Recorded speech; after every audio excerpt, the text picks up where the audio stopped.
Presidente, né? Chegou bem. O senhor vai encontrar com ele? Encontrei com ele na base aérea. Não, mas hoje... Não, agora ele tem que descansar, ele não pode ficar em ambiente com muita gente, ele né? recebendo algumas pessoas na alvorada agora. Eu acho que o Jorge foi lá para assinar documento, a uma série de documentos estavam atrasados aí.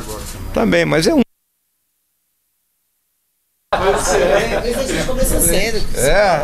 Presidente, a gente chegou hoje com algumas denúncias mais do PSL e do Bebiano. O senhor defende que o ministro se afaste do cargo para responder às denúncias ou não? Não chega a esse ponto. Vamos aguardar aí, né?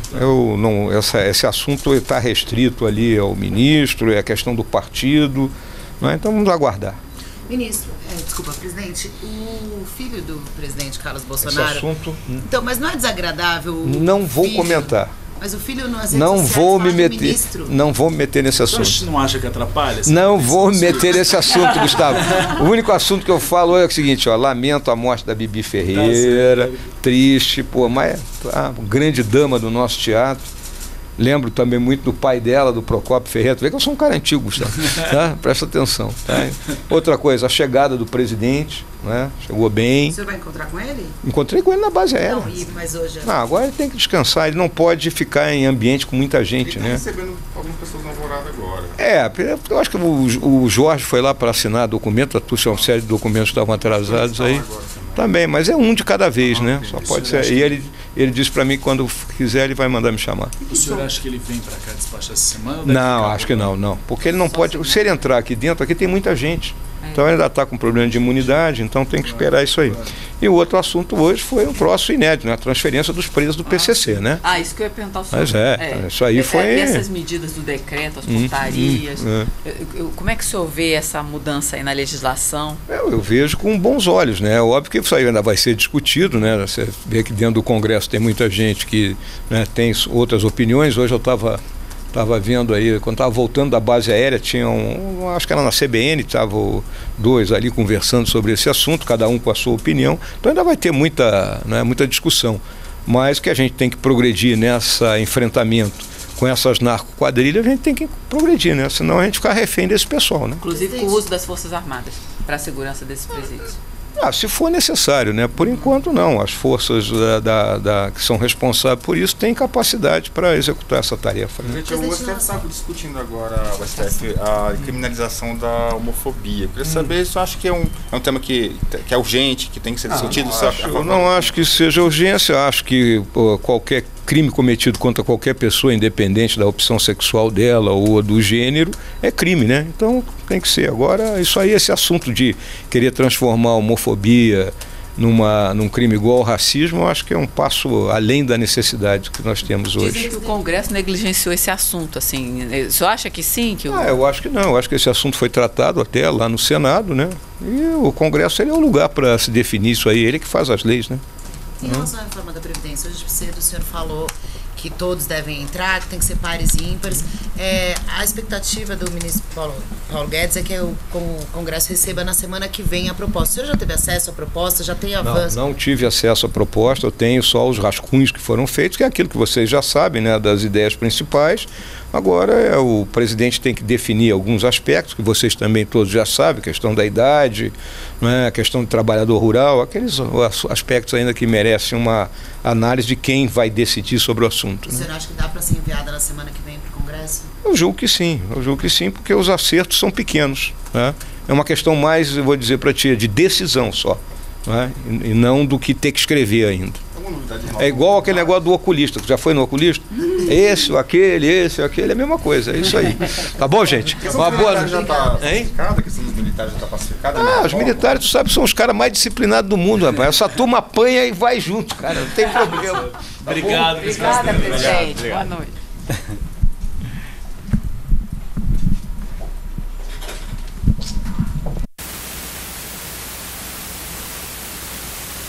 Evento para falar sobre o projeto de lei anticrime, oportunidade de conversar com a magistratura estadual, federal, do trabalho, todos muito qualificados e todos com sugestões e críticas pertinentes aí ao projeto de lei anticrime. Como eu disse anteriormente, nós estamos abertos a sugestões e críticas, deve ser apresentado na próxima semana, já que o presidente Jair Bolsonaro se restabeleceu. Certo? Na sua apresentação, o senhor indicou que a condenação em segunda instância pode sofrer uma resistência no Congresso? Não, eu acredito que já houve várias decisões do Supremo no sentido da constitucionalidade. E eu acredito, claro, que nós vamos conversar com os parlamentares e vamos tentar convencê-los de que essa é a melhor maneira para nós termos uma justiça no Brasil que funciona e que não leve décadas para chegar a uma decisão muitas vezes relacionada à condenação de criminosos perigosos. O sistema precisa ser mais eficiente e acredito que os parlamentares estão abertos a esse convencimento. Em que sentido o trabalho do STJ pode mudar com esse projeto? O trabalho do STJ? Sim, como você acha que vai alterar, vai ficar mais fácil para os ministros lidarem com a questão criminal? O Supremo Tribunal de Justiça hoje tem um excesso de processos, assim como o Supremo Tribunal Federal. Quando se valoriza as decisões das instâncias inferiores, da segunda instância, por exemplo, isso provavelmente vai levar a uma diminuição da carga de processos progressiva do Superior Tribunal de Justiça. Porque o simples fato de recorrer para retardar a efetividade de uma condenação criminal não vai ser mais um fator que conte tanto. Com isso, provavelmente vai haver um desestímulo a recursos de cunho meramente protelatório, que levem a alongar o processo. A última pergunta, porque eu tenho que ir, tá? O governo, Jair Bolsonaro determinou a abertura da investigação. Gostaria de saber se o senhor determinou a abertura da investigação sobre os repasses do PSL a possíveis candidatos laranjas, se o senhor já determinou essa abertura da investigação, quem vai conduzir e o que já foi apurado. O senhor presidente Jair Bolsonaro proferiu uma determinação, a determinação está sendo cumprida. Então os fatos vão ser apurados e eventuais responsabilidades após as investigações vão ser definidas. PCC, ministro! Ainda está em discussão. E a verdadeira discussão começará no Congresso Nacional. Mesmo um projeto que venha completo, com a expectativa de tratar das questões mais importantes, o local para os grandes debates é no Congresso Nacional. E os juízes estão fazendo o seu papel, porque essa é uma questão de Estado, não é uma questão de governo. Parece que tem dois pontos que já há um consenso, né? O plea bargain e as videoconferências.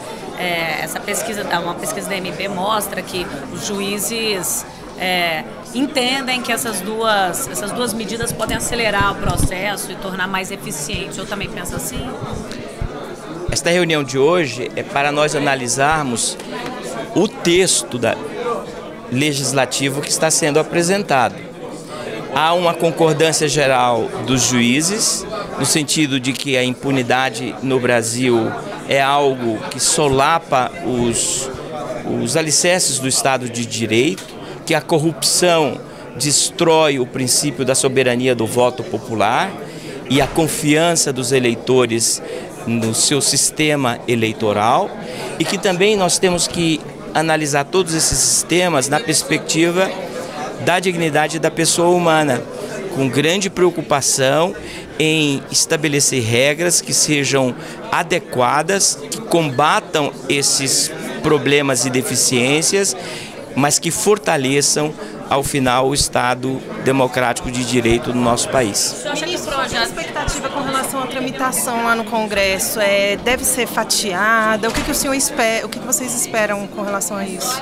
A demora? A questão da Previdência, se vai prejudicar essa tramitação conjunta? Para nós juízes, um dos pontos altos desta iniciativa do ministro Sérgio Moro é tratar em um único texto, pela primeira vez no Brasil, a chamada criminalidade violenta, muitas vezes praticada nas periferias do Brasil, e a criminalidade do colarinho branco, aí se incluindo os ilícitos em torno da corrupção.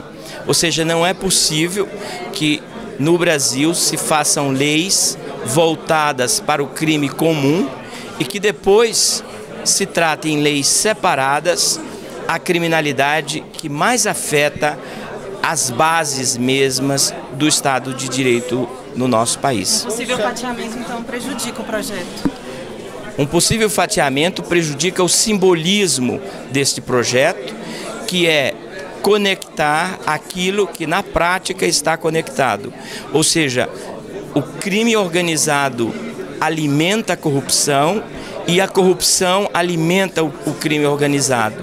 A corrupção destrói a credibilidade das instituições, inclusive as instituições policiais, do Ministério Público, da magistratura e a própria forma como a população vê as suas instituições. De que maneira os recursos meramente protelatórios atrapalham o andamento do Superior Tribunal de Justiça e de que forma esse projeto pode ajudar? Os recursos são absolutamente necessários, porque no Estado de Direito nós não queremos condenar e nem podemos condenar quem é inocente. Mas há recursos que são apenas protelatórios e que visam não resgatar a verdade que eventualmente tenha sido perdida no julgamento anterior, mas levar à prescrição e, portanto, à não punição, à negativa do próprio direito. Ministra, fez a Justiça Eleitoral de não conseguir julgar os crimes mais graves. O que o senhor acha? Essa separação é bem-vinda na Justiça Eleitoral? Há crimes eleitorais que, pela sua gravidade, como Caixa 2, penso eu, devem integrar não a legislação eleitoral, não leis esparsas, mas o coração do direito penal brasileiro, que é o Código Penal. Ou seja, se o Código Penal é o estatuto que reúne os crimes mais graves que possam ser praticados contra a sociedade, contra a população, contra as instituições, contra bens fundamentais, é evidente que o Caixa 2 deve constar do Código Penal brasileiro. O governo já indicou que a Previdência é a prioridade máxima. Isso não pode prejudicar o andamento deste outro projeto? Os deputados e senadores já disseram que não vão atropelar, que não vão analisar de forma conjunta tudo ao mesmo tempo agora. Como é que o senhor avalia? São duas pautas diferentes, com enfoques e destinatários diferentes. A reforma da Previdência, absolutamente necessária, tem uma conexão muito forte com o mercado, no sentido de demonstrar que as contas públicas do nosso país serão estabilizadas e o déficit público reduzido e, se possível, até acabado. A pauta da lei anticrime é dar uma resposta à população brasileira e não apenas ao mercado, aos milhões de brasileiros que sofrem com a violência, com o crime organizado, com a corrupção e que não pode sair de casa. Então, são pautas separadas, mas penso eu que convergem. Em vez de uma prejudicar a outra, o que nós temos são pautas que vão propiciar os deputados e senadores se dedicarem a um só tempo a questões que são fundamentais para o nosso país. Obrigada.